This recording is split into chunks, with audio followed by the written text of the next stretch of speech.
E sejam todos muito bem-vindos a um episódio diretamente aqui da Polônia. Estou aqui porque o espaço aéreo da Ucrânia está fechado e por terra é a única maneira de se chegar ao país vizinho.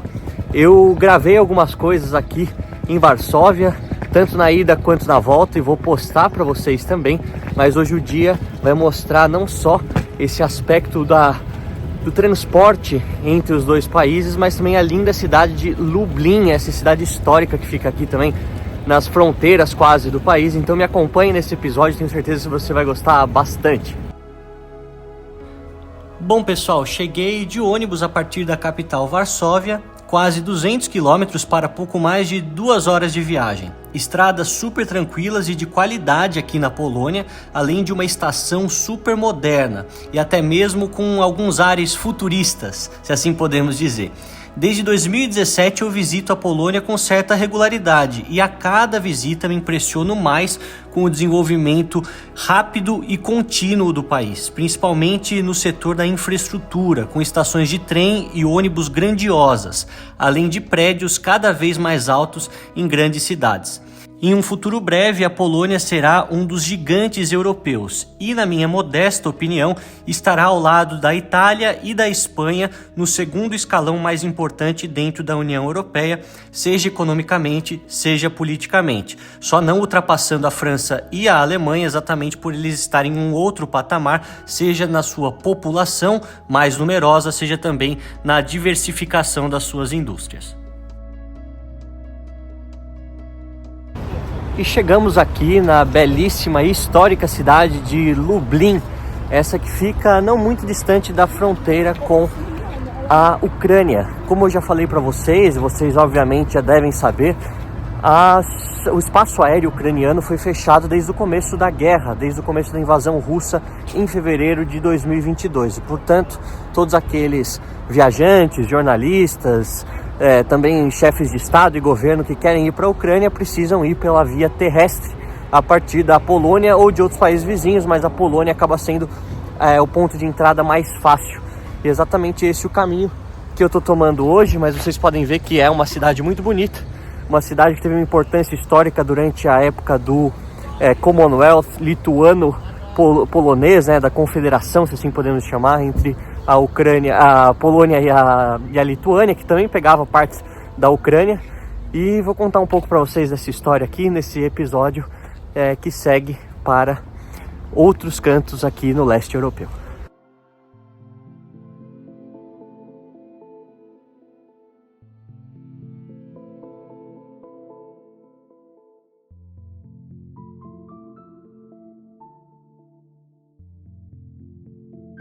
E durante o final da Idade Média, até mais ou menos 1600, 1700, nós tínhamos aqui a Confederação da Lituânia com a Polônia, que era um estado bastante poderoso nessa região da Europa e responsável, obviamente, pelo comércio. Inclusive, nós temos que naquela ocasião a capital polonesa, Cracóvia, e a capital lituana, Vilnius, eram ligadas por várias rotas comerciais que incluíam aqui a cidade de Lublin.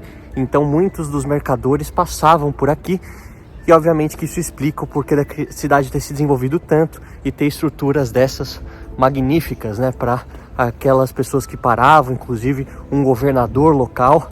E a gente vê que esses aspectos muitas vezes são esquecidos, porque a Polônia depois foi dividida várias vezes, parte foi para o Império Austro-Húngaro, depois foi tomada pelo Império Russo, outra parte depois tomada pelos alemães, a Lituânia a mesma coisa. Então isso acaba sendo esquecido, mas é um país poderosíssimo que nós tínhamos aqui, o Reino da Polônia, e depois a Confederação com a Lituânia, um ponto importante da história.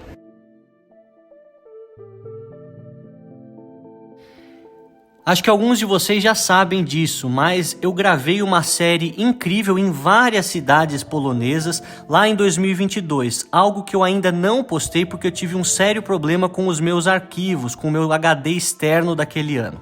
Mas graças a Deus um técnico de TI conseguiu recuperá-los há uma semana, e assim que tiver o novo HD em mãos, vou conseguir fazer com muito carinho para vocês essa série completa da Polônia, um país que, como eu já disse, é impressionante em seu desenvolvimento nas últimas décadas.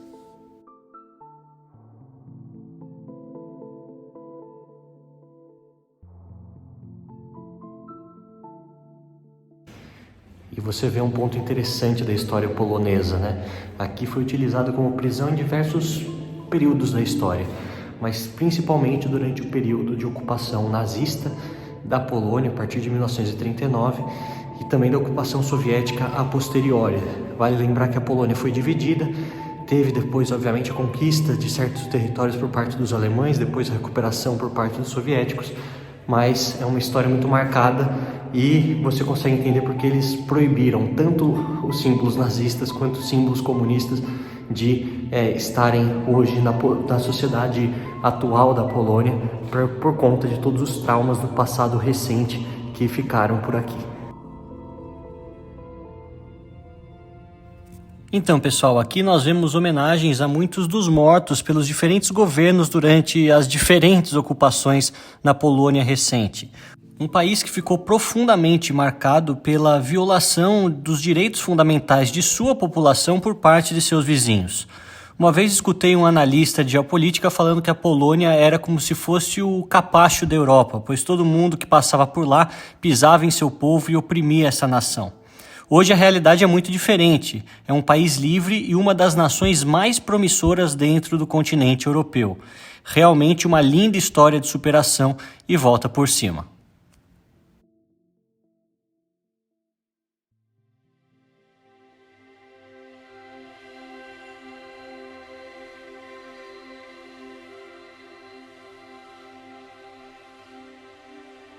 E aqui de cima você consegue ver algo muito interessante. Primeiro, obviamente, a parte histórica da cidade, muito bonita, né? Com essa luz agora especial, igrejas, torres, e além de todas essas fachadas mais clássicas. Mas como a cidade foi depois muito bombardeada e precisou ser reconstruída, na época comunista, obviamente, nós temos aqueles prédios típicos aqui, ó, em blocos, que também mostram essa outra faceta da história recente da Polônia. Então, uma cidade que tem crescido, muito moderna, muito bonita, com ônibus muito também eficientes para o transporte público, uma cidade de 360 mil habitantes e que tem se tornado também um dos polos de investimento estrangeiro aqui na Polônia. Esse que será um grande gigante europeu, a Polônia, né? Um grande gigante europeu durante os próximos 10, 15 anos. Vocês vão escutar falar bastante sobre esse país.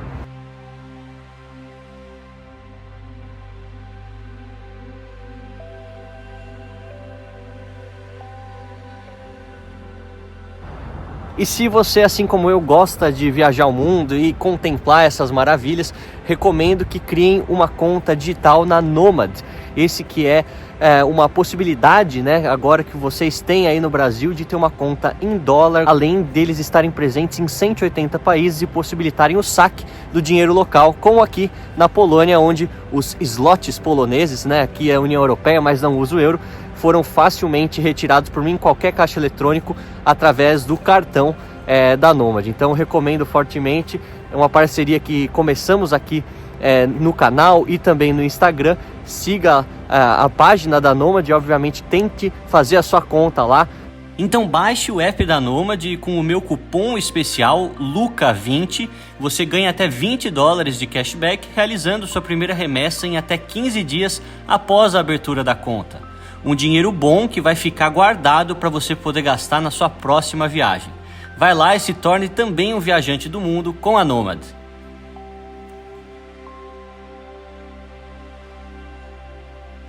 Bom, pessoal, como eu sempre faço, vamos falar um pouco da história dessa cidade. O assentamento tem seus primeiros registros nessa região por volta do século VI, mas só no século XII que vemos uma menção direta a Lublin na chamada Pequena Polônia.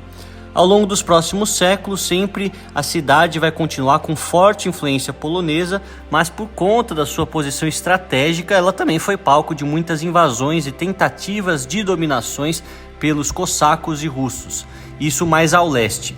Eu vou falar mais sobre esses reinos poloneses da Idade Média e também sobre a comunidade polaco-lituana em outras cidades da Polônia durante essa série. Por isso, adiantando um pouco na linha do tempo, nós chegamos à Primeira Guerra Mundial, quando tropas alemãs e austro-húngaras tomam a cidade em 1915, acabando com o domínio eslavo na cidade, mas precisamente dos russos naquela época. No pós-guerra, em 1918, nós temos a fundação do Governo Popular da República da Polônia, o que trouxe grande expansão industrial para Lublin, além de desenvolvimento acadêmico com a fundação da sua Universidade Católica. A indústria de aviação polonesa também teve grande participação na evolução tecnológica da cidade. Em 1939, como a gente sabe, com os aumentos das tensões na Europa e a iminente ameaça alemã, os poloneses decidiram que, em caso de guerra, Lublin se tornaria a capital temporária do presidente da República. Quando os nazistas invadem de fato a Polônia e bombardeiam a capital Varsóvia, ministérios do país e também o Tesouro Nacional foram movidos aqui para Lublin. Mas nada evitou o domínio completo da Polônia, inicialmente pelos nazistas e posteriormente com parte do território também controlado pelos soviéticos. Como também sabemos, nessa dura realidade histórica, por conta da dominação dos alemães e as ideias de perseguição aos judeus, grande parte deste grupo foi exterminado na cidade de Lublin, uma demografia que representava mais de 1/3 da população antes da guerra. Depois da Segunda Guerra Mundial, a República Popular da Polônia, tendo sido liberada pela antiga União Soviética e o seu Exército Vermelho, se tornou um estado satélite dos soviéticos, o que fez com que a sua política fosse sempre muito próxima aos interesses de Moscou, que também ajudou a reconstruir não só a cidade, mas também grande parte da Polônia.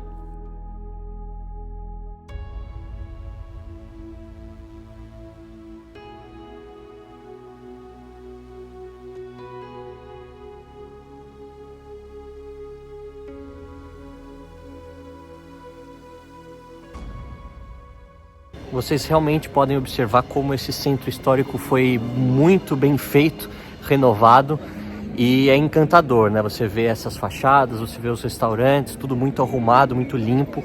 Essa é uma característica da Polônia moderna, um país que tem prezado pela qualidade de vida dos seus moradores e tem valorizado essa tradição que muitas vezes ficou perdida por eles não terem a capacidade de decidir o seu próprio futuro com tantos países dominando essa região. Então é sempre um prazer estar aqui na Polônia, acho que é a 4ª ou 5ª vez que eu venho aqui, cada vez mais me surpreendo com esse país que, como eu disse para vocês, vai estar sempre nas manchetes, já entrou no clube do $1 trilhão de PIB e cada vez mais atraindo investimentos, uma qualidade de vida assim fenomenal, além, é claro, da preservação das tradições cristãs, tradições da Polônia.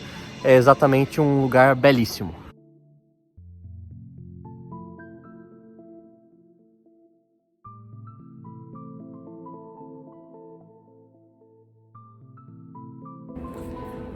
Realmente vale muito a pena conhecer a Polônia, um dos meus países favoritos na Europa, que foi aquecendo o meu coração e se transformando em cada vez mais em uma das opções certeiras de férias muito agradáveis, Apesar de eu estar aqui a trabalho, sempre se eu tenho 1 ou 2 dias livres aqui, é sempre um enorme prazer para você observar essa história incrível, a culinária deles, que também é magnífica, além, é claro, dessa mentalidade bastante tradicional que se manteve e colocou tudo de maneira tão organizada durante os últimos 30 anos.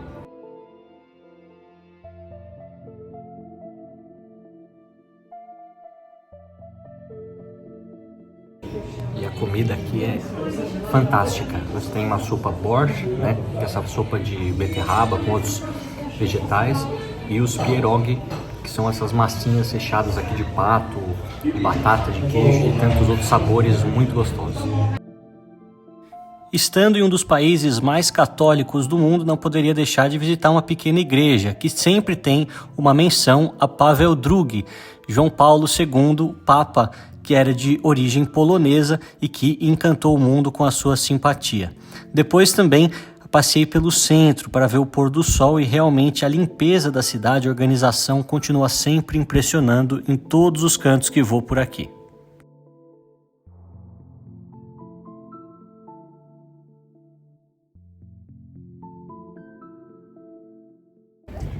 Pessoal, e como vocês podem ver, até mesmo saindo do centro histórico e andando aqui na parte mais moderna, a cidade é extremamente limpa e agradável e você vê muitas famílias É algo um pouco diferente da realidade de algumas outras cidades europeias que infelizmente seguem um caminho de deterioração por conta da falta do cuidado com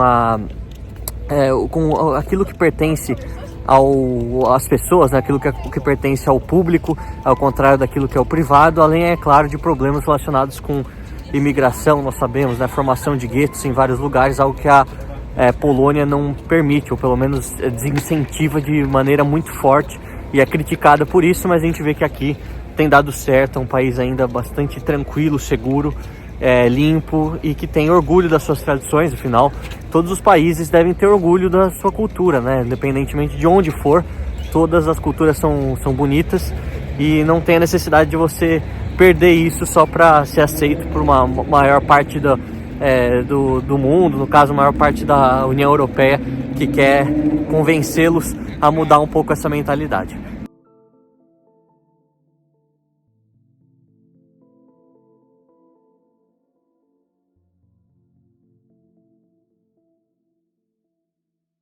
Um ponto muito negativo da história de Lublin, que a gente tem que falar, é a formação do gueto de Lublin, que foi exatamente aquele período durante a Segunda Guerra Mundial, onde os judeus, que eram uma parte expressiva da cidade, foram colocados, praticamente encarcerados em um determinado bairro, e a partir de então a violência física e psicológica começou de maneira descontrolada, que culminou com a deportação de tantos deles para campos de concentração, seja em Sachsenhausen, na Alemanha, seja também em Auschwitz, aqui na Polônia mesmo. Então, os judeus naquele momento, no começo do século XX, representavam praticamente 35%, 40% da população da cidade, algo que foi extremamente perseguido, né? Uma parcela da população extremamente perseguida e acabada pelos nazistas. Até hoje não tem muitos que sobraram, tantos deles migraram ou para os Estados Unidos ou para Israel.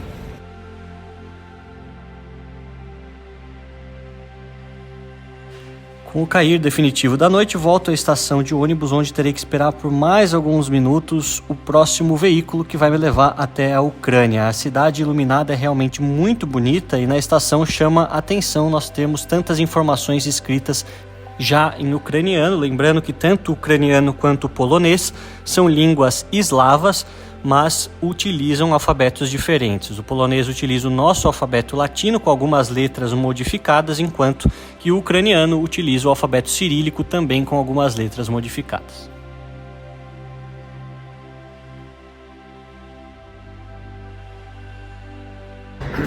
E agora aqui, quase 11h30 da noite, estou na estação de ônibus de Lublin, para pegar o ônibus em direção à Ucrânia. O que me chamou a atenção é que há vários ônibus saindo para as diversas partes da Ucrânia. Não é só Lviv, que é uma região relativamente segura, mas também tem para Kherson, tem para Kiev, tem para Odessa e para tantas outras cidades. Eu vou ficar muito feliz de continuar aqui mostrando para vocês essa viagem na estrada até a Ucrânia, e depois a série ucraniana, pelo menos a continuação dela nesse período de guerra. Lembrando que eu já coloquei aqui no canal outros vídeos da Ucrânia antes da guerra, 5 dias, 7 dias antes da guerra, quando eu estive principalmente em Kiev e Kharkiv no ano de 2022. Uma coisa que me impressionou muito, pessoal, é que no ônibus eu era um dos únicos homens, já que por conta da lei marcial, homens entre 18 e 60 anos ucranianos não podem deixar o país. E, portanto, se não podem deixar, não precisam voltar. No caso das mulheres, essas viagens acontecem de forma mais frequente, tanto é que as mulheres, principalmente as mais velhas, eram aquelas que compunham a maioria dos passageiros do ônibus. A viagem foi relativamente rápida se considerarmos os trâmites de fronteira, demorando pouco mais de 1 hora. Vale a gente ressaltar que no começo da guerra, com o caos causado nas fronteiras, essa travessia poderia levar até mesmo 10 horas de espera.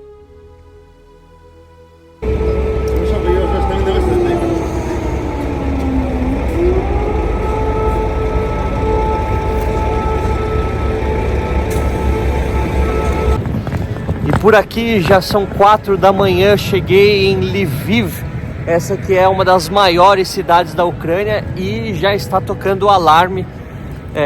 E o que me impressionou é que as pessoas parecem não ligar, eu também nem percebi, eu percebi mais tarde quando me afastei que o alarme estava realmente tocando. Foi uma viagem relativamente tranquila, passagem na fronteira também sem maiores problemas. O que eu reparei é que dentro do ônibus havia praticamente só mulheres, eu e mais 2 outros homens, para um contingente aí de mais 15 mulheres talvez. Então essa desproporção, ela mostra exatamente esse aspecto de que os homens não podem deixar a Ucrânia e as mulheres que deixam aí acabam voltando para visitar seus familiares de tempo em tempo.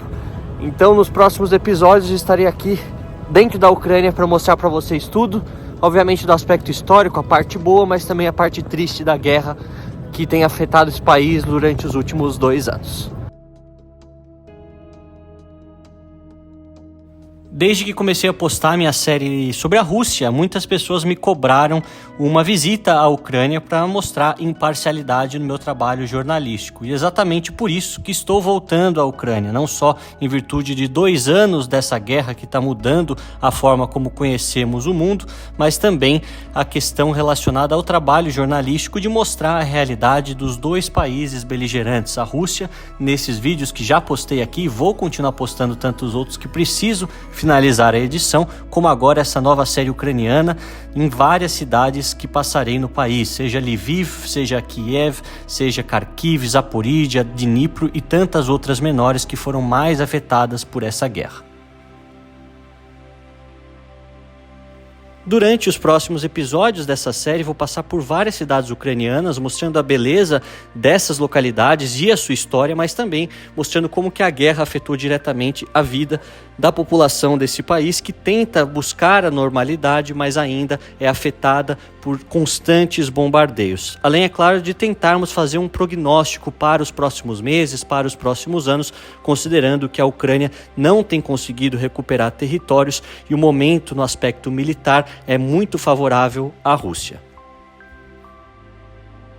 Até lá, espero que vocês continuem assistindo o canal, prestigiando todos os vídeos com os seus comentários e, é claro, mandando todas as suas sugestões também aqui embaixo deste vídeo. Um forte abraço a todos!